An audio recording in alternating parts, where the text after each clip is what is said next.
Okay, happy Saturday racing bayang karerista. Bago tayo magsimula, no, shoutout lang tayo saglit kay Boss Celestino Cabardo. Boss, happy racing sa'yo, no, from Parola, Tondo. At kay Boss Ronald Susim. At pati na rin kay Boss Hernando Laisico. Boss, happy weekend. And shoutout din kay Boss Ulo, dyan sa Batang Sangandaan, Batang Kangkalo, no. At pati na rin dyan sa kay Boss Sherwin Rivera dyan sa Barangay Baisa, Quezon City, Rivera Compound, at pati na rin kay Ma'am Elena Tampos. Okay, good luck po sa inyo, happy racing. Araw tayo ng Sabado, no, November 11, 2023, at meron tayong 7 karera lang, no, for Saturday racing, at medyo manipis yung lineup natin, pero may mga matataas na grupong tatakbo. Okay, so 7 karera, alas 3 yung simula for Saturday racing tayo. Simulan na natin yung mga giya natin. Okay, race 1 tayo. Start ng winner take all. Medyo mataas na grupo to, no? Class 2 and 3 merge group, 54 to 60 tsaka 61 to 70. Okay, so distansya natin dito 1,400 meters, 5 kalahok. First choice natin, numero 1, Summer Brew. Jeff Sarate yung sasakay dyan, at baka madiskartehan, no, ni Jeff Sarate, yung kabayo. So, dito tayo. First choice, numero 1 nga, Summer Brew. Second choice rin natin, yung numero 2 na si Darleb. Noel Lunar yung sasakay dyan. Baka kasi medyo manibago yung hinete, no? At although in-expect natin ito mauna rito yung numero 2, so second choice lang natin yung numero 2 nga na si Darleb. Okay, so sa race number 1, first choice nga numero 1, Summer Brew. Second choice numero 2, Darleb. Okay, race 2 tayo, class 3, 40 to 46 merge group with 47 to 53, no. Distansya 1,400 meters, start ng peak 6. Yun nga, 1,400 meters. First choice natin, numero 1, Euroclidon. Sasakay ni Pati Dilema, gamay ng hinete, diremating kabayo. Tingin ko may susunod na rin to rito, no. Second choice na rin natin yung numero 4 na si Asyong. At medyo wala tayong nakikitang pwedeng magbigay ng pressure, no. Maliban lang kung ipipilit ng 3. Pero tingin ko yung 4 na rin mauuna rito. So siya na rin yung second choice natin. Okay, so sa race number 2, ang first choice nga natin dito yung numero 1 na si Euroclidon, at second choice natin yung di banderang numero 4, Asyong. Okay, next race tayo, race number 3, class 4, 22 to 27 bracket. Start ng peak 5, distansya 1,400 meters, 7 kalahok. Okay, medyo maraming may panalo rito, no. First choice natin, numero 2, work from home, sasakay ni JPA Guse. So, isang diremating kabayo, at tingin ko isasabay na nga rin to rito, no, at ilan lang sila. Ang second choice natin, yung numero 3 na si Bahandi. Sasakay naman yan ni JMS Torque, gamay ng hinete. Pwedeng iuna, pwedeng isunod. So, siya yung second choice natin dito sa race number 3. Okay, so sa race 3 nga, first choice natin yung numero 2 na si Work From Home.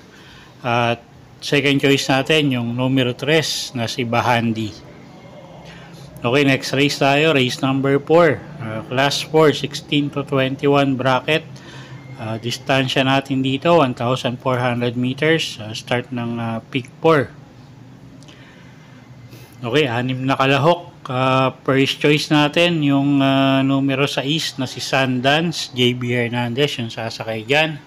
At mukhang medyo lutang sa grupo to, no. At pero syempre hindi tayo pwedeng pakampante rito. Kilala nyo naman yung connection nito, no. Medyo alam nyo na.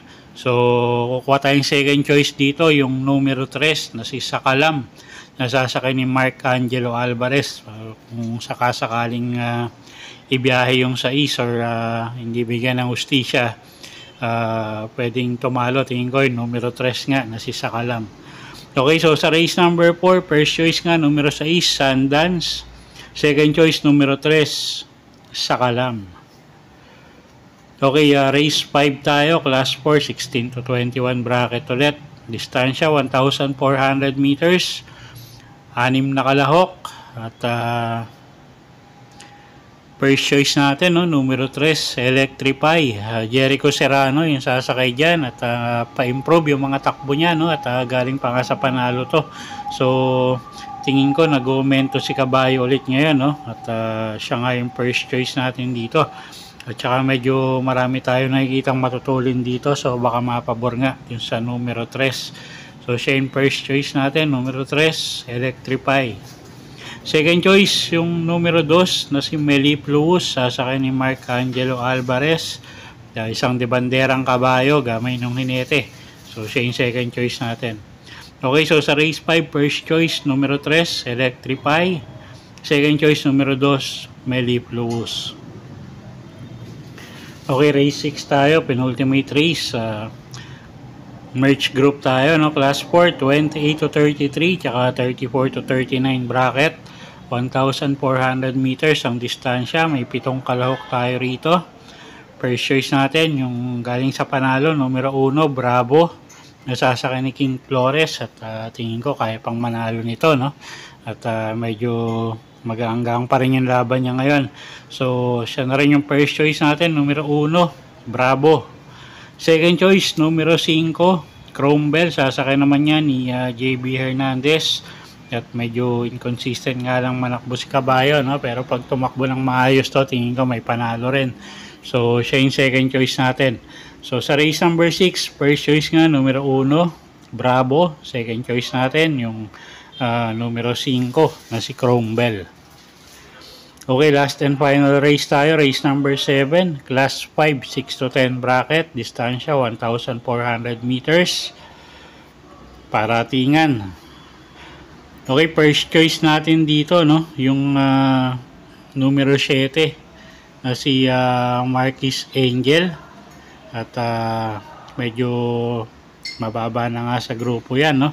So, siya yung first choice natin. Second choice, yung numero 6 na si Double Strike. At sasakay niya ni Joel Ciego. At medyo kabisado nung hinit ito, no? Baka mapatakbo ng maayos. At dadagdag ko sa paratingan ko yung mga dehadong numero 1, Clairvoyant. At numero 4, Buenabel.